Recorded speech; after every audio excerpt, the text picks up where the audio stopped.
Oh, I'm so excited. My 80th birthday is coming up, and I'm going on a singles cruise after.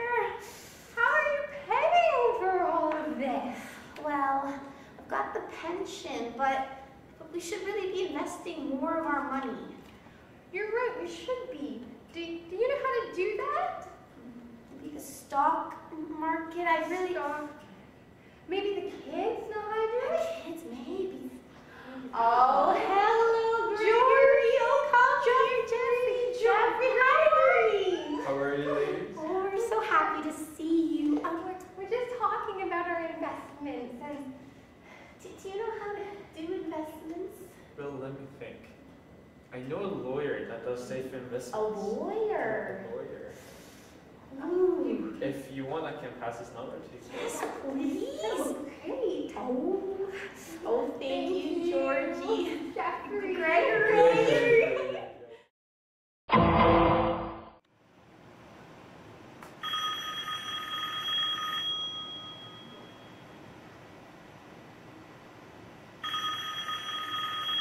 Alright. Mr. Watson speaking, how may I help you? Oh, hi, Miss Cooper. How are you? Fantastic, fantastic. How may I help you today? Oh, interesting to hear. Interesting to hear. It's good to hear that I'm doing good in terms of investments. How may I help you with that regard? Oh, you're looking for some opportunities. Well, I do understand, as old individuals, you guys need to take care of your money and also put in a safe investment opportunities. How about this? If I set up an appointment for you on Thursday, does Thursday sound good to you? Perfect, perfect. So I'm going to see you on Thursday, and I have some safe investment opportunities for you. How about that? Okay, take care. Bye. Michelle! Set up some appointment for Miss Cooper and Miss McDonic. I have some safe investment opportunities for them. How may I help you ladies today? Well, we're not getting any younger, and we need some investments to provide some money for the next few years. Grandchildren, healthcare, it's very expensive. We need something secure. We need to know that our money's going to be there. None of this high-tech business. I exactly know what you ladies need. Your money is safe with me. Oh.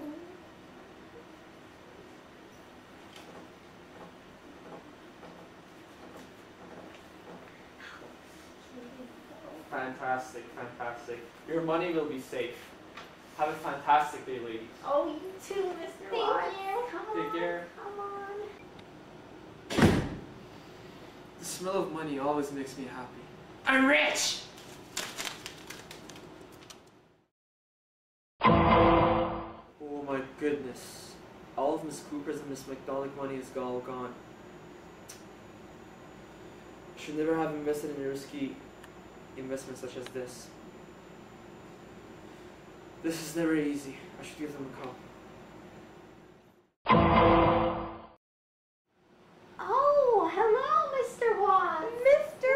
Watts, how are you? How's our money doing?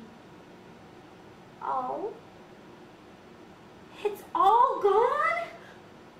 Well, where is it gone? You said it was safe.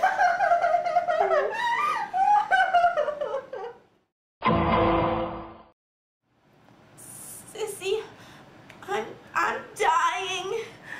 You get that, Mr. Watts, that thief? Our case goes to trial soon. I'm going to get the money that they stole from us. Sissy, with my last dying breath, get back our money.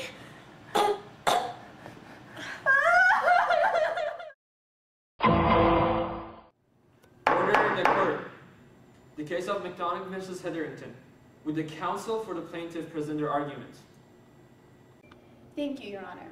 As you are all well aware of the causes of this court case, I'd like to begin with the presentation of our allegations against the defendants, the law firm of Hetherington, Follis, and Park.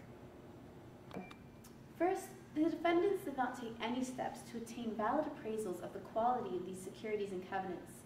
They did not offer more safe options for investment to my clients, which would have been expected considering their evidently advanced age and poor health. The defendants have exhibited a lack of reasonable skill in acting as barristers and solicitors. They have acted negligently towards my clients. Secondly, the imprudent choices that were made for my clients' investments represent a breach of the fiduciary duty that the firm owed to Mrs. McDonic and Mrs. Cooper. My clients interacted directly with Mr. Watt. Now, Mr. Watt has not bothered to defend the allegations of negligence against him, and thus he has been deemed by this court to have admitted negligence. Thus, my clients are bringing this case against the defending lawyers in the firm of Hetherington, Fallis & Park.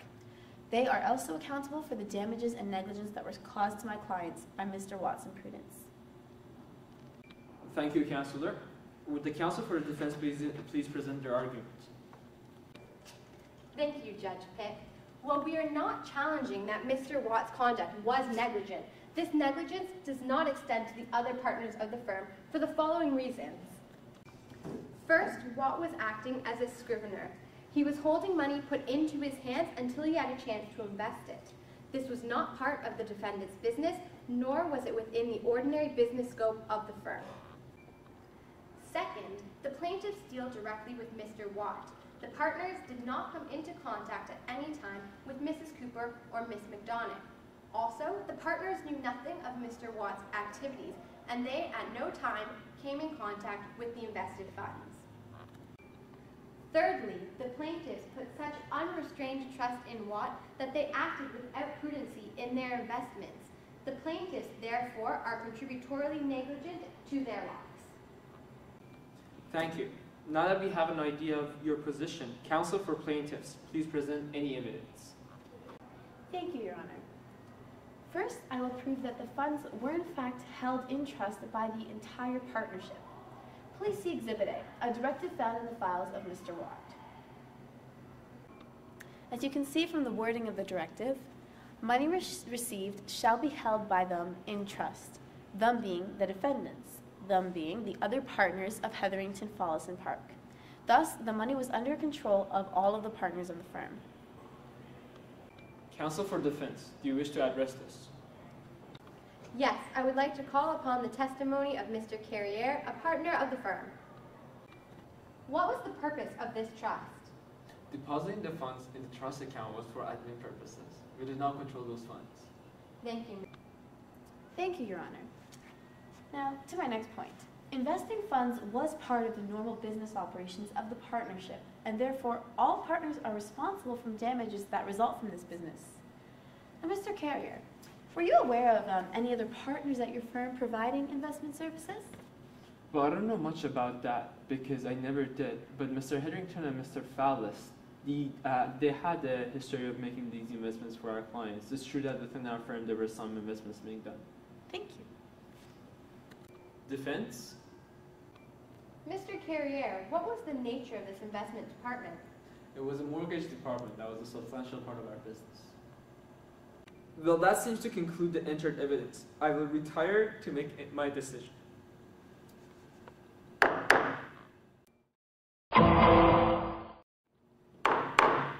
Thank you. My ruling is as follows.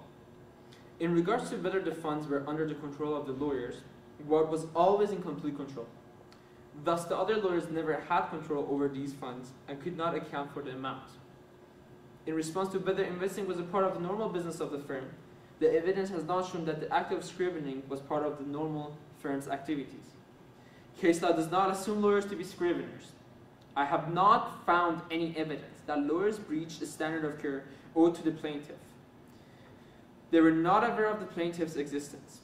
I award the plaintiffs $241,775 against Watt only, not the other lawyers.